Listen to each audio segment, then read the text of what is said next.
अब ये तीसरा प्रश्न है कि आप हृदय में डेरा करो, तो क्या भगवान हृदय में नहीं है? एक जगह तो संत कहते घूंघट के पट खोल तो ही पिया मिलेंगे, हृदय के पट खोल तो ही पिया मिलेंगे। परमात्मा तो अंदर ही है, पर दिखाई क्यों नहीं पड़ रहा? भैया है तो अंदर, पर दिखाई क्यों नहीं पड़ रहा? एक बात बताओ, दूध में घी होता कि नहीं होता? बोलिए बोलिए। अच्छा, दीपक का घी खत्म हो जाए, दूध डाल दो तो क्या जलेगा? अरे घी है उसमें, क्यों नहीं जलेगा? जब घी है क्यों नहीं जलेगा? बोलो बोलो। है तो, पर जब तक एक प्रोसेस नहीं होगा तब तक नहीं जलेगा। पहले दूध को दही बनाओ, दही को मक्खन बनाओ, मक्खन को अग्नि पे रखो, तपाओ, इसके बाद ही घी बनेगा। बोलो हाँ जी या ना जी?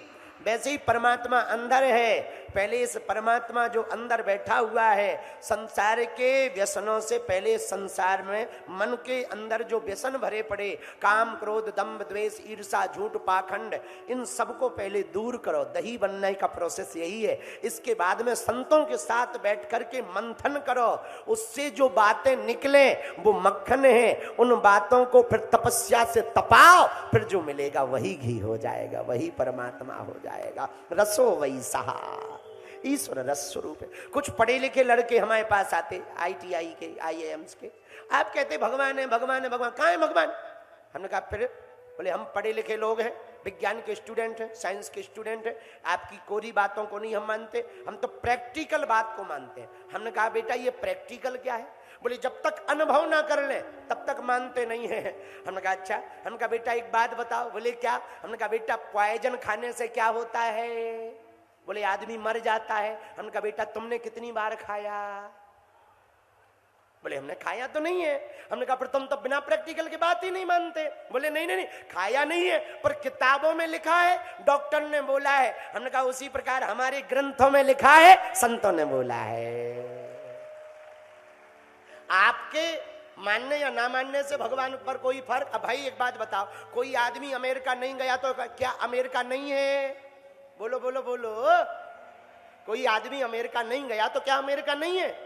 है। तुम नहीं गए, ये तुम्हारी दिक्कत है। कुछ लोग कहते हैं हम नहीं मानते। ना मानो, यदि बेटा तुझे भगवान ना मानेंगे तो तुम धरती पे नहीं रहेगा, ठटरी भर जाएगी। क्या भर जाएगी? बोलो बोलो। राम कृष्ण हरि, बोलो राम कृष्ण हरि। अरे बोलो बोलो बोलो, राम कृष्ण हरि। दुश्मनों की ठठरी आहा तो कीजे नाथ। राम जी हृदय में वास करो। कहां वास करो? हृदय में। वो तो हृदय में ही है, पर पहचानने की आंख चाहिए। क्या चाहिए? आंख। बगल में तुम्हारे कोई बहुत बड़ा नेता बैठा हो और तुम ना पहचानते हो तो क्या कहो? ए भाई साहब इसको इसको इसको ऊपर पैर ना रखो। और कोई कान में कह दे मंत्री जी है, आजा आजा आजा आजा आजा, रख लो ऊपर रख लो आजा। कोई दिक्कत तो नहीं भाई साहब? भाई साहब कोई दिक्कत तो नहीं है? बताइए। जब तक नहीं पहचानते थे तो खिसको, और जैसे ही पहचाने भाई साहब आ जाओ, ये कुर्सी लिया, भाई साहब आए कुर्सी लिया, तुरंत कुर्सी है।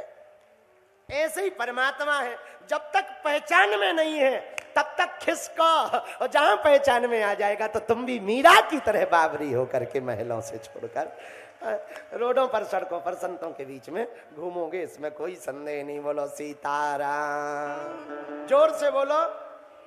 इसीलिए पहचान जब हो जाएगी तुलसीदास जी की तरह तो तुम भी कहोगे कीजे नाथ कीजे नाथ।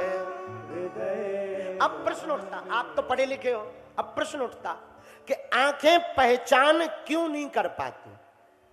जैसा चश्मा का लेंस होगा जगत भी वैसा ही दिखाई देगा। अब तुम काला लेंस का चश्मा लगा लो तो दुनिया कैसी दिखेगी? हरे रंग का लगा लो कैसी दिखेगी? तो क्या दुनिया काली है? किसका खेल है? एक राजस्थान का आदमी था, अजमेर का, ऐसे लोग अजमेर में ही पाए जाते। उसके पास एक घोड़ा था। घोड़ा क्या था?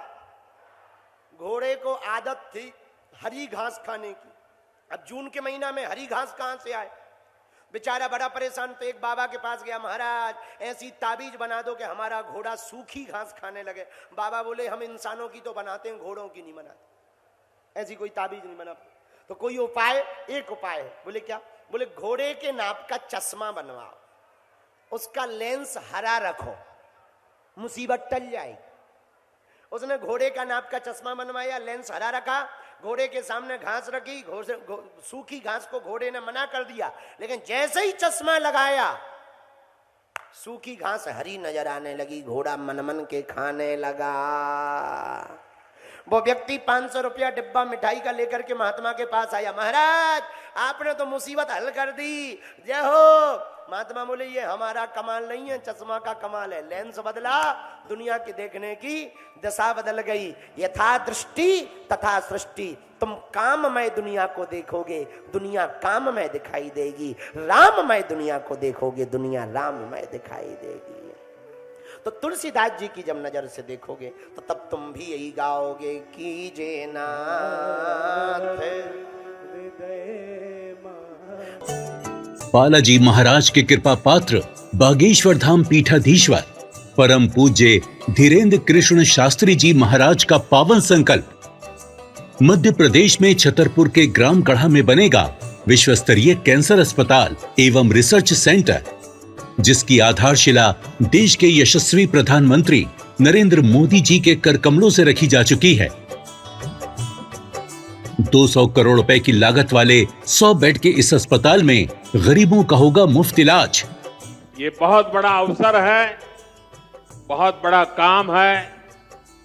संकल्प बड़ा हो, संतों के आशीर्वाद हो, प्रभु की कृपा हो, तो समय सीमा में सब पूर्ण होता है।